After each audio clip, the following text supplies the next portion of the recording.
নমস্কার বন্ধুরা, রমা কুকিংয়ে সবাইকে স্বাগত।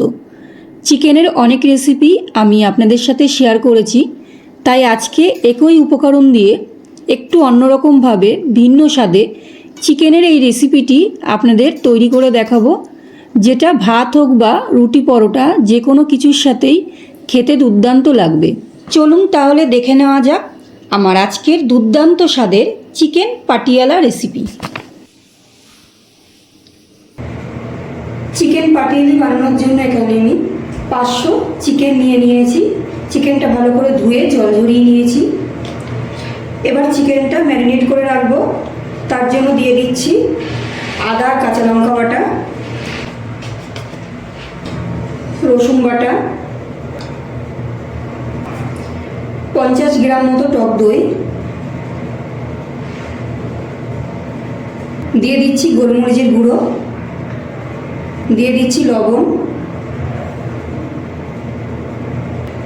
এবারে খুব ভালো করে হাত দিয়ে মাখিয়ে চিকেনটা ম্যারিনেট করে নিচ্ছি।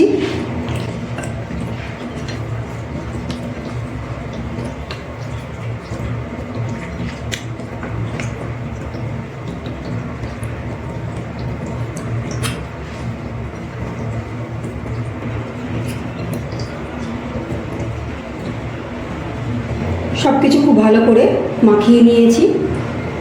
এবার আমি চিকেনটা 25 থেকে 30 মিনিটের জন্য ঢাকা দিয়ে রেখে দেবো, তারপরে আমি রান্না করব। চিকেনটা ম্যারিনেট করার আধা ঘন্টা পর আমি রান্নাটা শুরু করছি। গ্যাস অন করে একটা কড়াই বসিয়ে দিয়েছি, আর কড়াইয়ের মধ্যে দিয়ে দিচ্ছি কিছুটা সাদা তেল।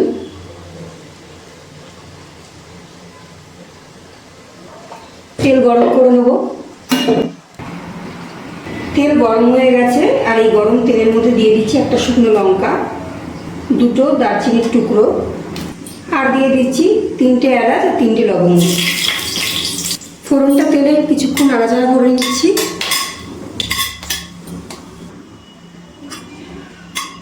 ফোড়নটা কিছুক্ষণ তেলে নাড়াচাড়া করে নিয়েছি। এবার এই তেলের মধ্যে দিয়ে দিচ্ছি দুটো বড় সাইজের কুচানো পেঁয়াজ,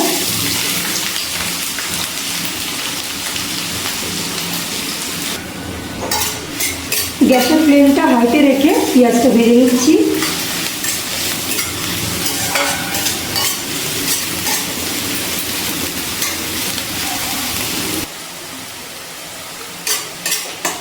গ্যাসের ফ্লেমটা হাইতে রেখে পেঁয়াজটা ভেজে নিয়েছি। পেঁয়াজটা কিন্তু আমি খুব বেশি লাল লাল করে ভাজিনি। এবার আমি এর মধ্যে দিয়ে দিচ্ছি টমেটো, একটা বড় সাইজের টমেটো আমি ছোটো ছোটো করে কেটে নিয়েছি, সেটাই দিয়ে দিয়েছি।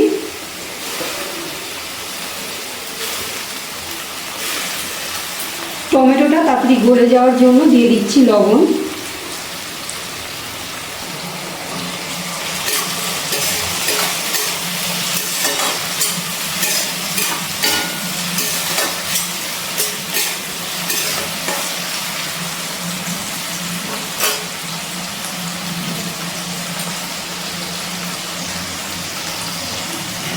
এবার আমি এর মধ্যে দিয়ে দেবো কাসুরি মেথি। কাসুরি মেথিটা আমি একটুখানি জলে ভিজিয়ে রেখেছিলাম। এবার জলটা ছেঁকে কাসুরি মেথিটা দিয়ে দিচ্ছি এর মধ্যে।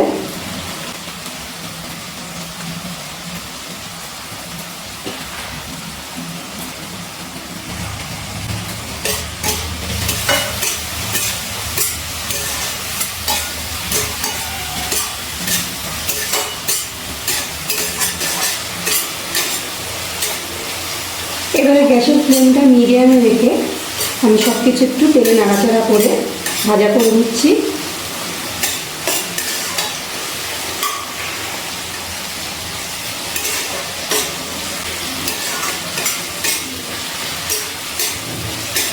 টমেটোর কাঁচা গন্ধ না যাওয়া পর্যন্ত ভালো করে রান্না করে নিচ্ছি।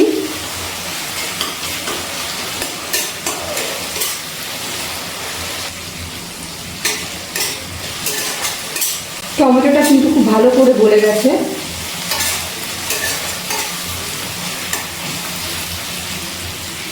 এবার এর মধ্যে আমি দিয়ে দিচ্ছি ম্যারিনেট করা চিকেন।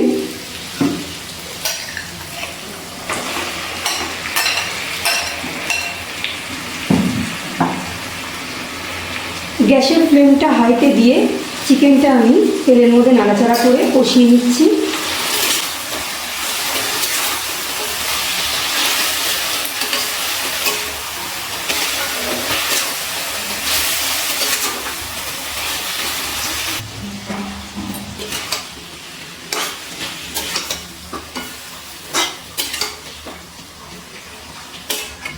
এবারে গ্যাসের ফ্লেমটা একদম মিডিয়ামে দিয়ে দিয়েছি, আর মিডিয়ামে দিয়ে একটু নাড়াচাড়া করে নিচ্ছি।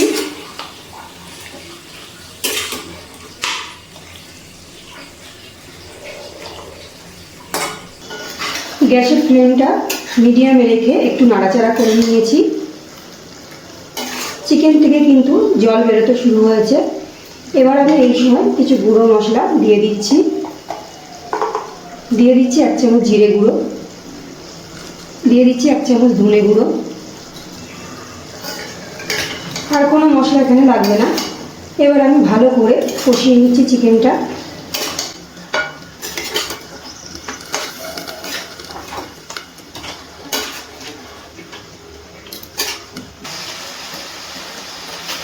খুব ভালো করে কিন্তু চিকেনটা কষিয়ে নিয়েছি।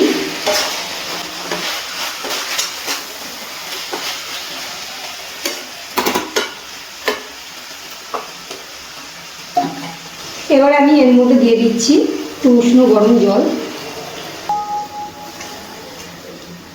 এবার খুব ভালো করে মিশিয়ে নিচ্ছি।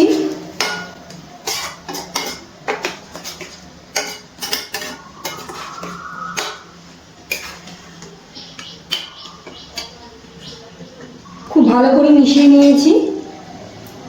এবার গ্যাসের ফ্লেমটা একদম লোতে রেখে একটা ঢাকনা দিয়ে ঢেকে দিচ্ছি।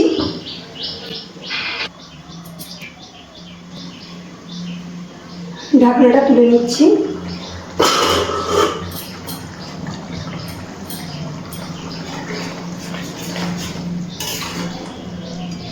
ভালো করে একটু নাড়াচাড়া করে নিচ্ছি। চিকেনটা কিন্তু খুব ভালোভাবে সিদ্ধ হয়ে গেছে। এবার এর মধ্যে দিয়ে দিচ্ছি কাজু বাদাম বাটা।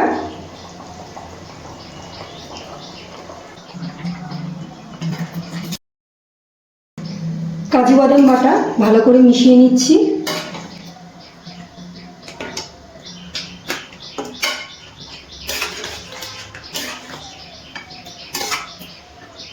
গ্যাসের ফ্লেমটা মিডিয়ামে রেখে চিকেনটা আরেকটু রান্না করে নেব।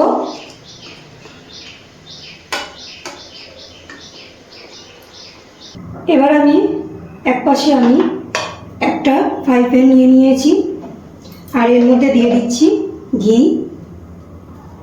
1 চামচ ঘি দিয়ে দিয়েছি।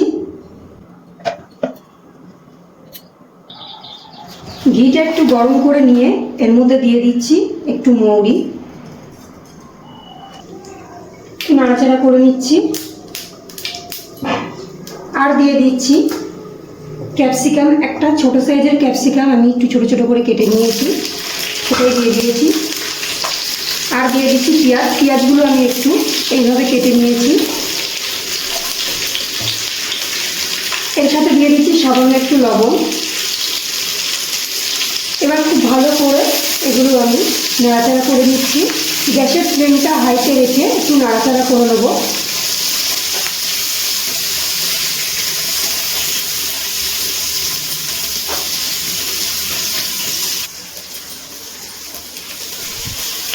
পেঁয়াজ আর ক্যাপসিকামটা খুব বেশি নরম করে কিন্তু ভাজিনি, একটু হালকা নাড়াচাড়া করে নিয়েছি।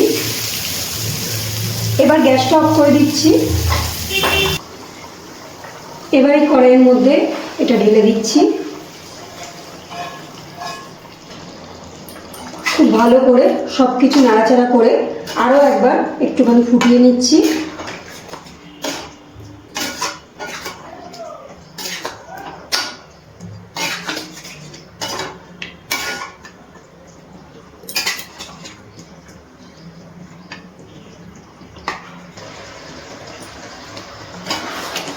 ক্যাপসিকাম আর পেঁয়াজ দেওয়ার পর আমি 5 মিনিট একটু রান্না করে নিয়েছি। আমাদের কিন্তু চিকেন পাটিয়ালি একদম তৈরি পরিবেশনের জন্য। গ্যাসটা অফ করে দিচ্ছি, আর একটা পাত্রে আমি পরিবেশন করে নেব। গরম গরম পরিবেশন করবেন যে কোনো রুটি, পরোটা, নান বা পোলাওয়ের সাথে। এই চিকেন রেসিপিটি একবার হলেও বাড়িতে বানিয়ে দেখবেন। আর আজকের রেসিপিটি আপনাদের কেমন লাগলো কমেন্ট করে জানাতে ভুলবেন না। আশা করি রেসিপিটি ভালো লেগেছে। যদি ভালো লেগে থাকে তাহলে ভিডিওটি একটা লাইক ও শেয়ার করার অনুরোধ রইল। আর আমার চ্যানেলে যদি নতুন হয়ে থাকেন চ্যানেলটি সাবস্ক্রাইব করে আমার পাশে থাকবেন। আজ এই পর্যন্ত, আবারও হাজির হয়ে যাব অন্য কোনো রেসিপির সাথে। সবাই ভালো থাকবেন, সুস্থ থাকবেন, ধন্যবাদ।